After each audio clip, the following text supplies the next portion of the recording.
welcome to the Podcast Reviews, where good movies rise and bad ones burn. Now today we are continuing on the road to Saw X with Saw 3. And yes, Saw 3. And again y'all, if you haven't seen the Saw 1 and 2 reviews on this channel, go back, go look at my channel, and go take a good ass look at it, because yes, I am still gonna do this despite, and yeah, I'm moving the camera so I can be in the center of the spotlight. And I have corn pop popcorn here. And yeah, I do like them because they're good and salty and soft. Alright. So, if you may all know now, that's Saw 3 is basically what continues after Saw 1 and 2, and also is the last Saw movie to be written by Lee Winnell, the guy who played Adam in Saw 1.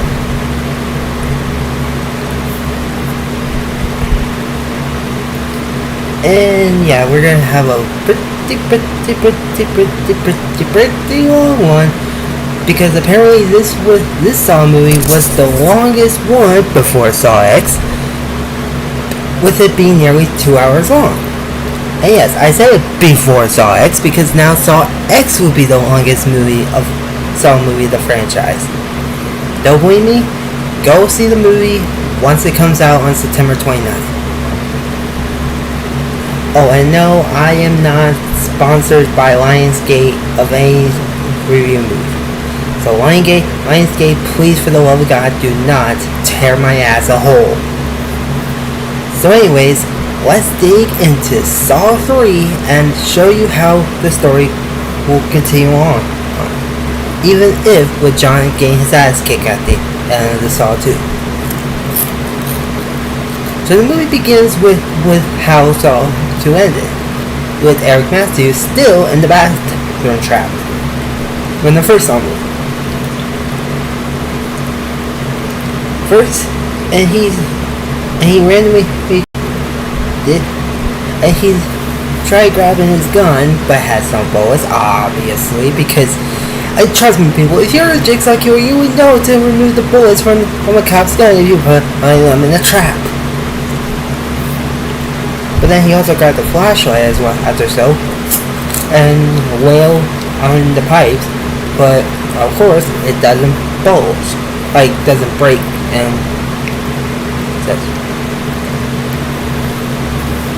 so he tried looking around for what he can use to break free, and he sees the saw blade from the first song. And then looks over the end and see Lawrence Gordon's rotting foot.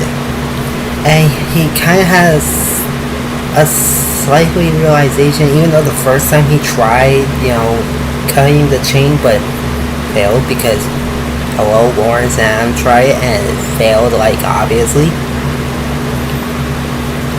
But he couldn't get himself to go through with it and cut his foot off. So he grabs the toilet lid and just smashed the foot into breaking foot bits, and it just looks painful for people with feet. And yes, with his foot broken, he broke free and shows the title card and I know you wonder, what happens next with him. I'll tell you later because it's gonna be later. So then it cut to another scene where her door is being sawed open, which comes out a bunch of cops, one of them led by Officer Ray from Saw 2. And they found another trap. So they bring in Detective Carey, also from Saw 1 and Saw 2. And they turn over to reveal that there are body parts scattered all around the room. Then it shows a flashback of what the fuck happened. So this first trap of Saw 3 is called the Classroom Trap. And it's about a guy named Troy who is trapped in a classroom covered in change, like on his shoulders, his hands, his feet, his legs, his hips, even his jaw has a chain. And I don't mean like those pierced things. No, it goes like look. And I know you wonder, how the fuck is he gonna get that off? Unfortunately, we will never know because obviously he failed his test because after his tape footage, he notices that there was a teddy bear holding a glass bomb. And it was counting down. So yes, he basically, of course he failed, like I said.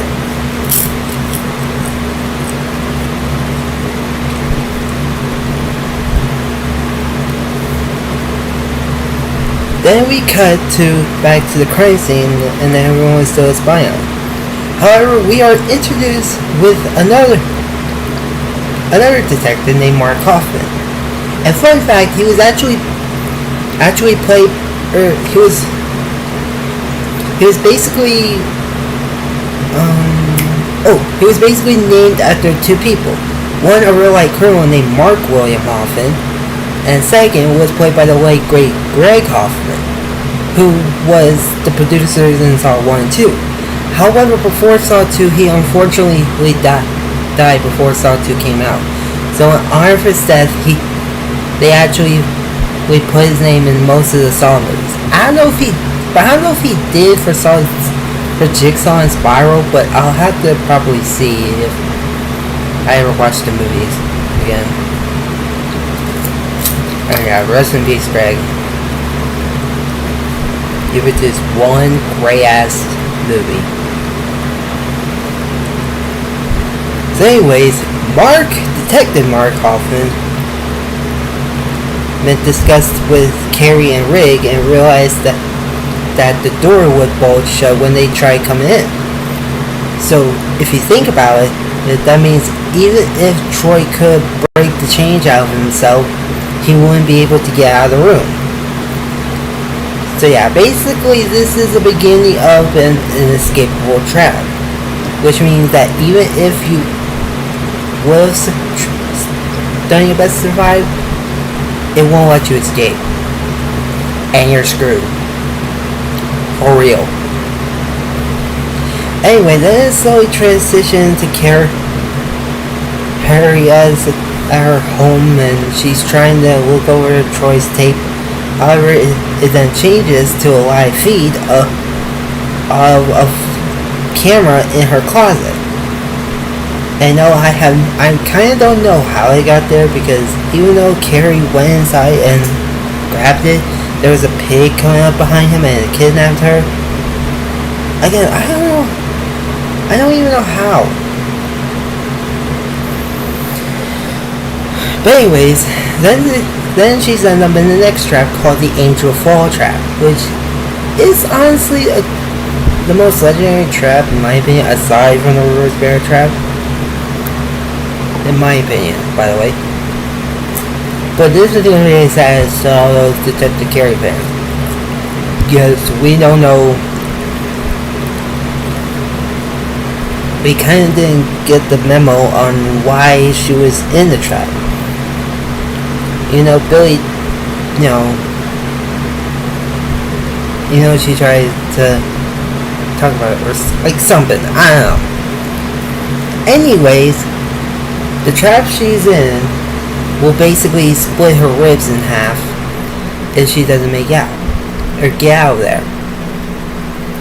And the only way to break free from the trap is by getting the key from a jar full of acid. And yes, I said a jar full of acid, so if she doesn't get the key on time, the key will dissolve in a few seconds. So the first time she failed, and the second time she actually did get the key. Then I unlocked the trap, but it wasn't opening. So she looks over and sees someone, and we kind of already know who may or may not be, but I'm not spoiling it just yet. So Carrie raises up her arms and let the trap rip her ribcage, which is kind of gruesome just staring at it.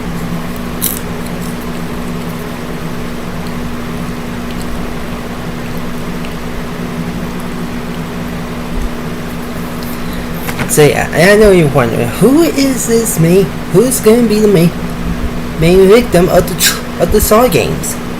Since it ain't Eric Matthews or Detective Rigg or Mark Kaufman or Carrie, it's actually gonna be this doctor named Dr. Lynn Dillon who ends up helping a kid which reminds her about how she lost her son, Dylan. Yes, I said Dr. Lynn Dillon's son, Dylan.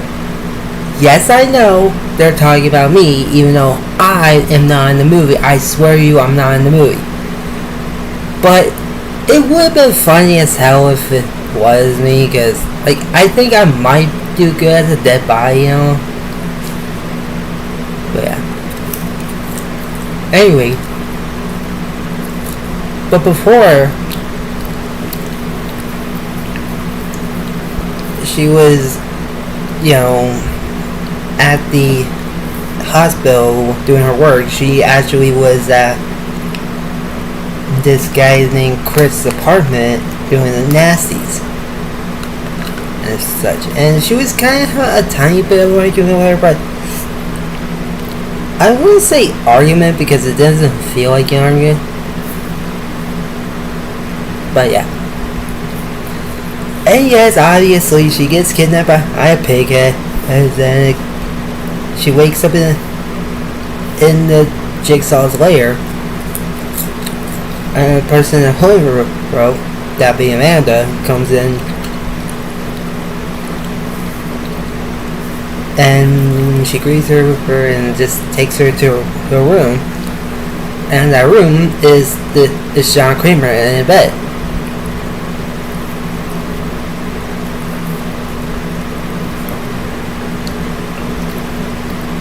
And yeah, obviously he doesn't look well because it looks like he's gonna die any day now.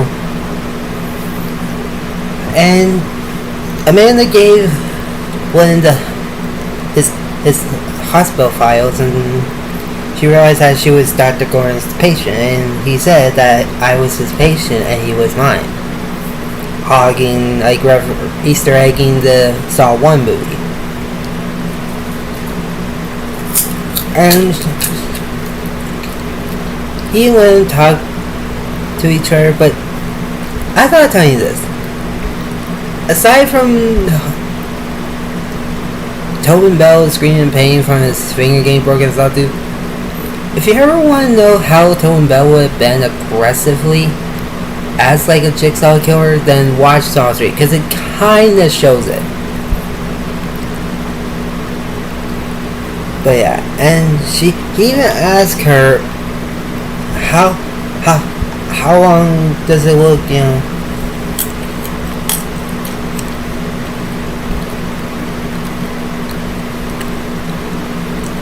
how long does he have to live? But she randomly says not long.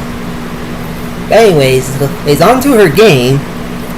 Amanda puts a device around her neck, which is called a shotgun collar, and basically is linked to John's heart rate. So if she goes outraged, or if Hoffman or Kramer dies, then she'll get her head blown to pieces.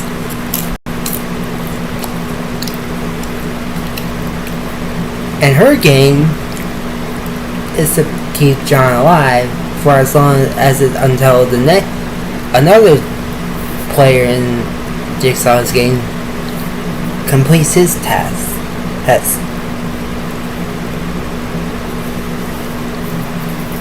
We then cut to a person somewhere in a crate box named Jeff. And yes, I know what we're going to talk about. And yes, ladies and gentlemen, if you know the movie, you would know that Jeff is the worst, I repeat, worst test player ever. So brace yourselves because y'all gonna learn that Jeff is a soul ass motherfucker. Anyways,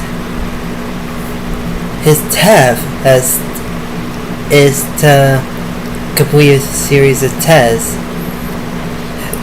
And if he can do that, then he'll come face to face with the man responsible for the loss of his child, which will be his ultimate test.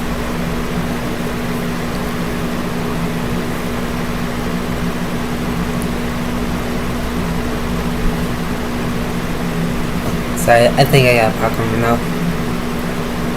And yes, obviously his first test was to get out of the box, which he did, even though he was on a forklift, so he falls and passed out for a moment.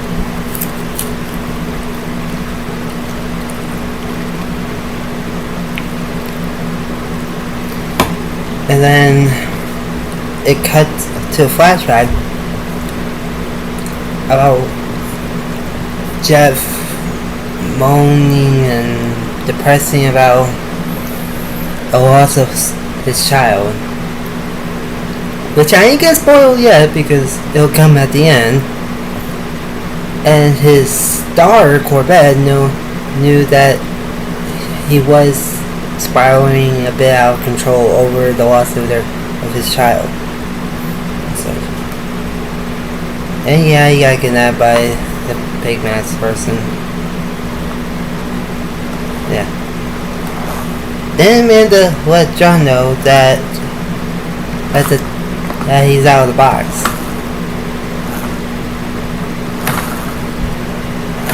Anyway, so Lynn tells them that she doesn't have the tools to save John's life once we take them to the hospital. But Amanda is not gonna go to the hospital. So, yeah. And yeah. But then John started to vomit and have a random ass seizure. I think it was a seizure, but yeah, and he put a breathing mask on him and he was flopping being like a man about how the aliens or a xenomorph burst out of his chest. And as Amanda was holding him down low when we're trying to find evidence. And no, I don't know what evidence is, so don't ask me because I'm not a true doctor. Or because I'm not a doctor, I mean. And yeah, and they was able to stop him from dying, and obviously we went asked again, are you ready to go to the hospital now? And Amanda was like, no, but she'll get some stuff that they need, and that is an Advance and a power drill. Again, I have no idea what Advance is. But anyways, then Jeff goes to his first of a few tests. First one's called the freezer room trap. I should warn you guys, this is possibly the closest thing, aside from the Angel Fall trap, that you'll probably see with Tatas. Because yes, there's a naked girl chained up and feeling cold in that room.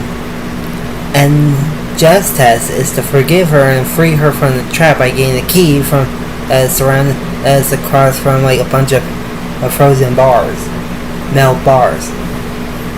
And if he doesn't, then she'll freeze to death, basically becoming a popsicle.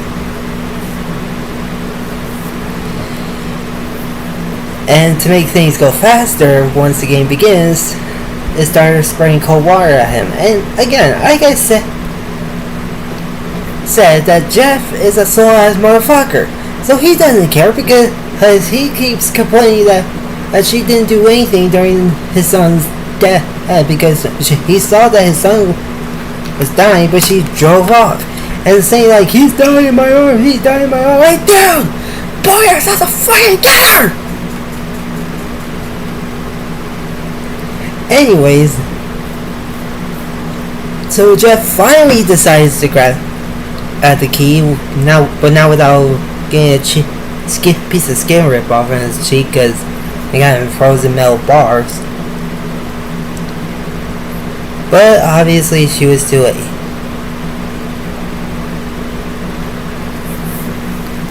So then cut to Lynn looking at the tools that she might use during John's surgery,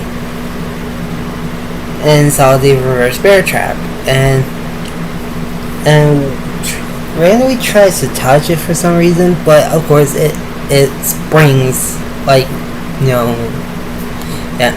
And Amanda pops out of nowhere and talks about, and decided to be cocky and try telling her that she could leave, but if she gets away from John's heartbeat on her, the collar might go out, or she can try taking it off, but it'll be hella tricky because of how one bad move will activate the collar. And Amanda knew it because she made it. And Lynn said that there's not any tools in the warehouse that he can use to save an old man's life. And Amanda says in return that you would be surprised that there's many tools in her life that can save a life. And that's not wrong, because if you think about it, John used the tools to help Amanda's life with her heroin addiction and such. So it cuts to a flashback to where John was setting up Billy the puppet and setting up the reverse bear trap scenes. And yeah, I think it's pretty interesting just watching how it plays out.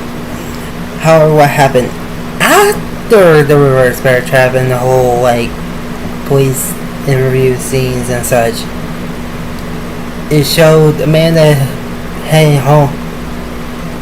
home, and John telling Amanda that there's so much things ahead of her, and she asked if she wanted to be his apprentice. Surprisingly, she says sure, for some reason.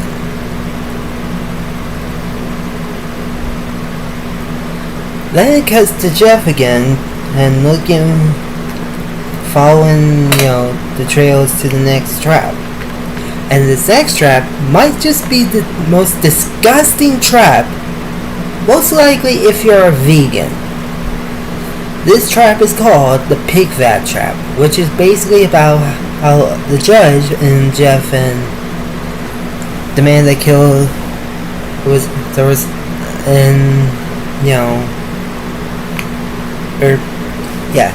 the judge in Jeff's trial that helped him and such. So, and Jeff's this part of the game for Jeff is that he can either burn his child's favorite possessions, or he can just let the judge die. And how will he die? Easy, by shredded pig guts. Yes, it sounds hella disgusting.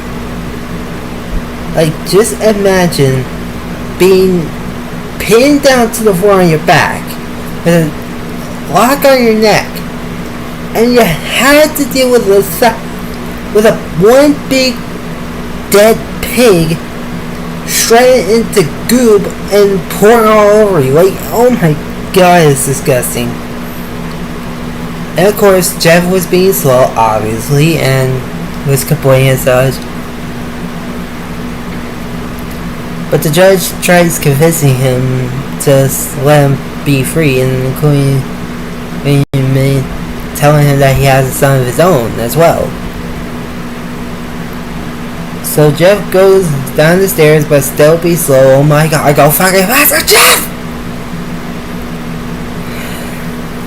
Yeah, sorry, I got some I got a hair somewhere in my eye. I'm trying to clean out this side. And he finally burns his son her kid's possession, which pops out a key. So he uses it, goes back to the trap, and then goes save the judge's life, which shockingly he lived and survived through it. Which is kind of crazy. He says all he had left was his nose and mouth sticking out. Yeah, and then back to Lynn, John, and Amanda, and they was gonna have another.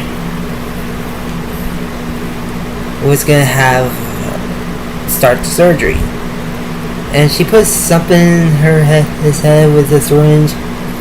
Then cut his skin open a little bit to make a small square to make room for the brain tumor, and then cut up a piece of skull bone open into it. Then she told John to squeeze his hand. He lifts up his hand but drops, and his heart rate started to slow down. Then his light flashes before his eyes, revealing this woman.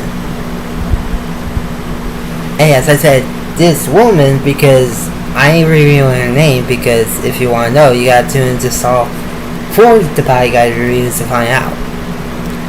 And yes, if true Saw fans know that this is basically the start of something that is going to be seen in the movie, but won't be revealed further until the next.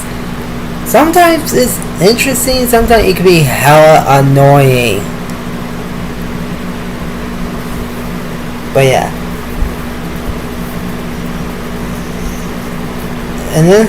But then once John's heart rate was normal again, and he is still having his life flash before his eyes, he holds Lynn's shoulders and says, "I love you," and such like that. And yes, obviously Amanda gets pissed. So he goes to her little bedroom and cut her leg while having more flashbacks where it was revealed that first off she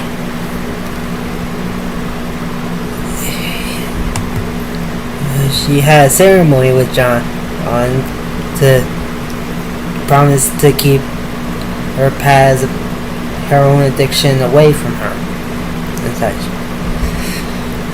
And also revealing that she was the one that kidnapped them. Yeah. And then shows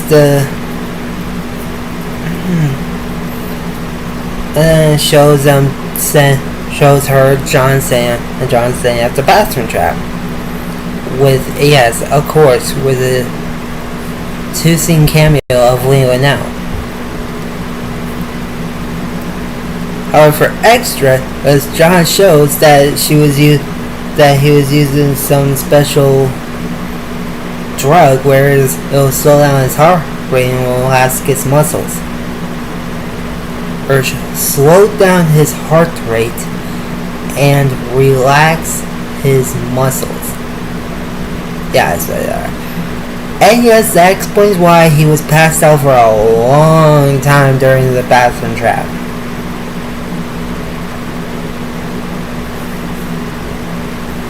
And then after a bit of cutting, she has another flashback about how immediately after Saw 1, he went to the bathroom trap again and walked over to Alan's body and see if he was still alive, which he was. So she tells him that he's gonna help him, and by that I mean he put a saran wrap around his head and flat out kill him, thus explaining how he didn't die from lying there. And I thought I'd talk about this part, because I've heard some people out there saying that body isn't his. And I'm like, really? Like, dude, I even though I see it as like when I was younger, but since now I'm an adult and I'm more understanding now, I'm gonna say this. Y'all conspiracy theories are dead liars. Like, Saying that Amber is alive is like saying Stu Macher from Scream is alive. And yes, I'm saying that because that's impossible!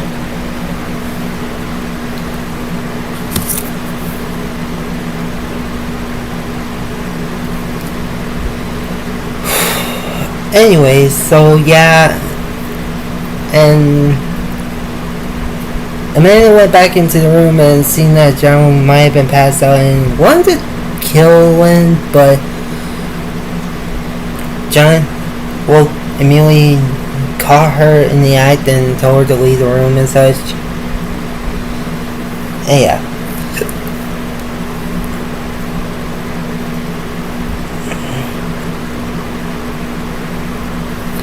And then comes in this next trap where the judge and Jeff goes into, which is John's personal favorite trap called the Rack. And who is on this trap? It's none other than a guy named Timothy Young, no relation to Amanda Young, but he was actually the man who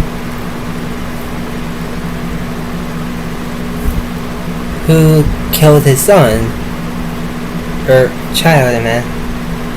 Yeah, child. I said child, so don't solely start realizing it yet, because wait till the end, people. And yes, he felt regretful and such, but the damage was already done. Yeah. So the only way to help him free from the Rack is to grab a key from a shotgun, even though it'll kill Jeff right then and there. But if he doesn't do it, then the machine will twist his wrists and ankles and finally his head.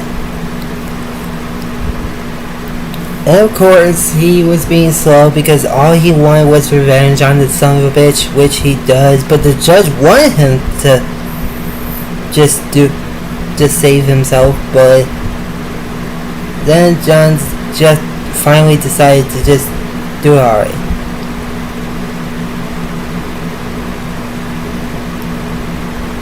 And yeah, he tries his best to not get a shot, which he unties the key and was like, got the key. But of course, once he let go of the string, the gun shot and killing the judge instantly, unfortunately. Then when he goes up to Timothy Young, of course it was too late because his head was getting twisted and such, even though he was screaming, I forgive him, but he's dead.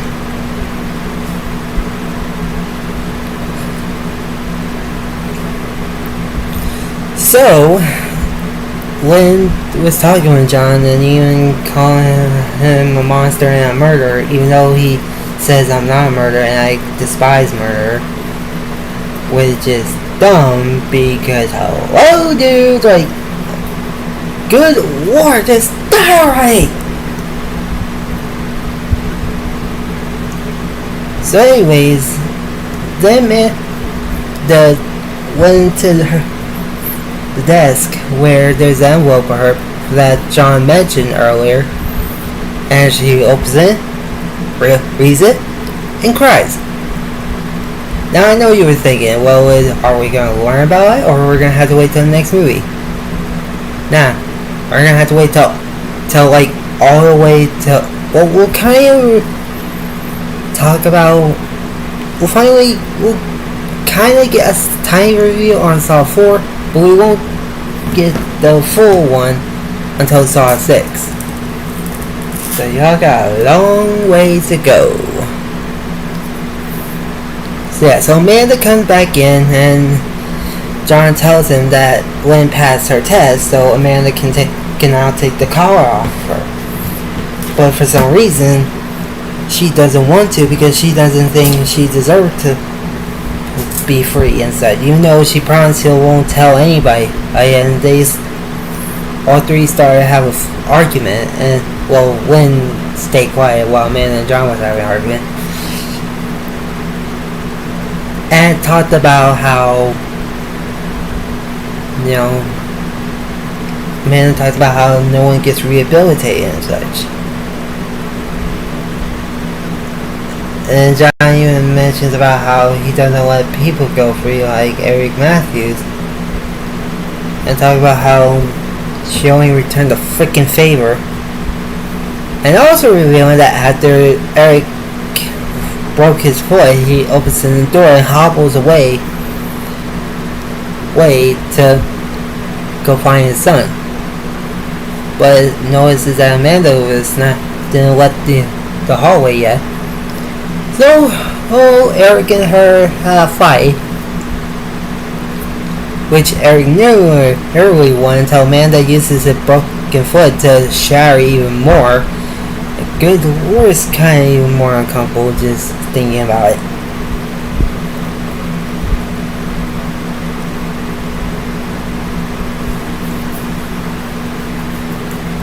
And right before she leaves, John keeps screaming at her that you're not a jigsaw bitch and she's nothing and such. Which really pissed Amanda off further into the abyss. And it doesn't show what she did to Eric, but some people, Amanda, but it made her think that Eric was dead, and admits that she's a murderer. And yeah. Meanwhile, Jeff found a gun with a bullet, I think. Oh, with a bullet.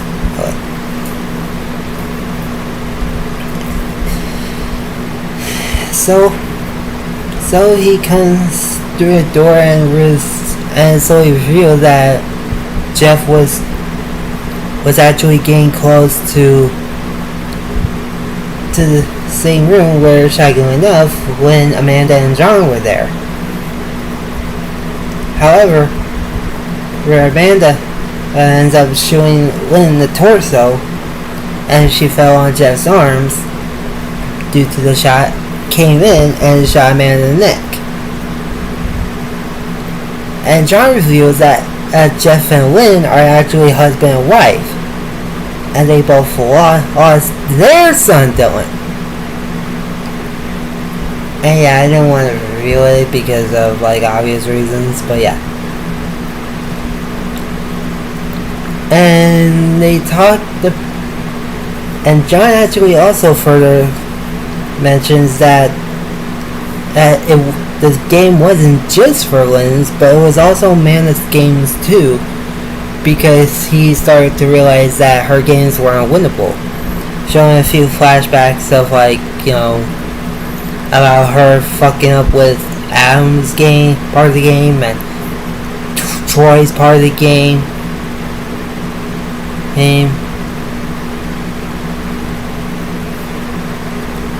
And even Detective Carey, because yes, in a flashback, when she saw someone, it was obviously Amanda. So that, and Amanda's part of the game in this whole set was to not kill Lynn, but of course she basically did, and she failed, so game over for her, and she dies.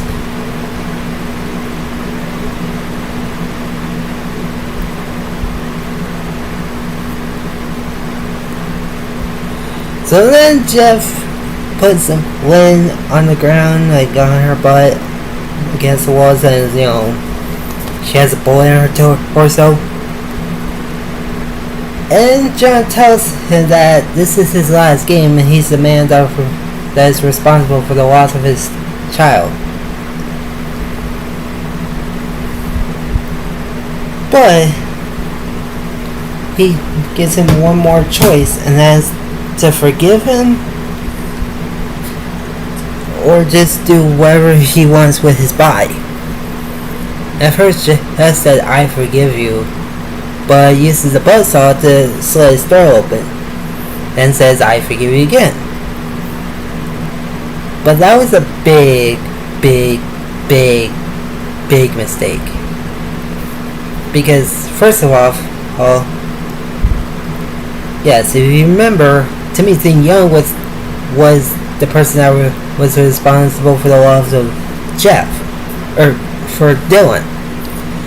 But John reveals that a little bit ago that he said he couldn't kill him, but didn't give an explanation on why. And that's because he actually was the person that knows where his Dark Corvette is, because not only did Amanda or John, but mainly Amanda, the kidnapper, kidnapped Jeff, but Corvette as well. And she had a limited supply of air, so if Jeff wants her back, he'll have to play another set of games. But fun fact I thought of telling you real quick, yes, that means originally in Saw 4, that was supposed to happen, and that's to continue on Jeff's game. But they scrapped the idea. And yes, John Kramer dies. He dies on the deathbed. But due to John's death, Lynn's was about to die because her shotgun collar got activated, so Amanda didn't take it off. And got her brains shot, her face shot. And that's how the movie ends. And the movie is good, but it's holding me back to loving it so much.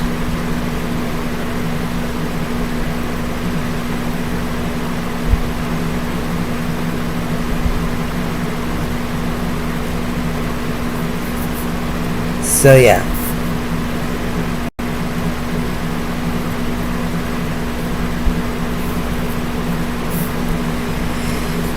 Now I know you're wondering, well, with John and Amanda dead, how would they continue on with them? How do they continue on with the movies? Well, you're gonna have to stay tuned to Saw 4 to find out how. So yeah, so thanks for watching, and sorry if you also hear about that loud ass fan and such. But yeah, and here are my social. Okay, yeah, here's my social medias. And don't forget to like, comment, subscribe, and I'll see you all next time. Bye.